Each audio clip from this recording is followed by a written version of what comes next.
5-ci микрофон. Bütün Kırgızstan Madumarov, hormatly kesipteşler. O kesipteşler aytkan maselege bir koşumça.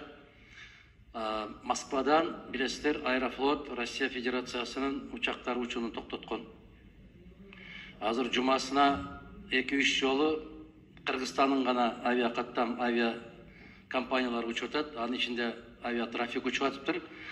Biroq uşul kıyınçılıktan biznes jasagan biz soңку кездерде үйрөнүп алганбыз. Moskvadan bir söök alıp geliş için başta ошо коштоп келген кишиси менен ал жерде ритуалдык кызматтарды көрсөтүү менен баарын кошкондо bir 40 000 рубльдин тегерегинде болуп атса, азыр 150 000 рубльга чыгып кетти. Бул бир жагы. Экинчиден, Москвадан бизге Бишкекке авиа билет 7 000дин тегерегинде болуп атса, азыр 40 000ге чейин көтөрүп алыптыр авиа трафик компаниясы. Ошондуктан жанагы сөк жиберип аткандагы кыйынчылыктарды моргто 6-7 күндөн бери калып калган учурлар болуп атыптыр. Боздоп какшап ыйлап аткан жигиттерибиз көп. Жакынын жоготкон бир тең болуп атат. Андан ошо самолетко чыгарбайт экен авиа трафик.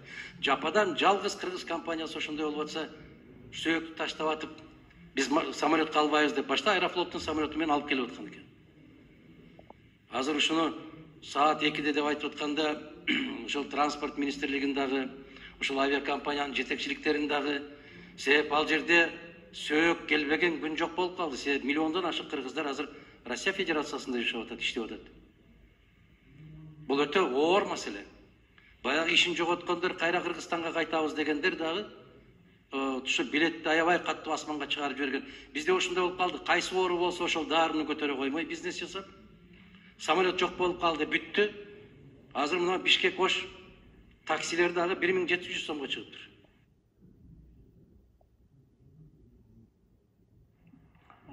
Кошберк болот му?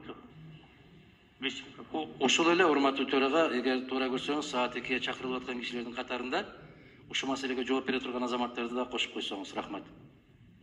Рахмат, эске алабыз.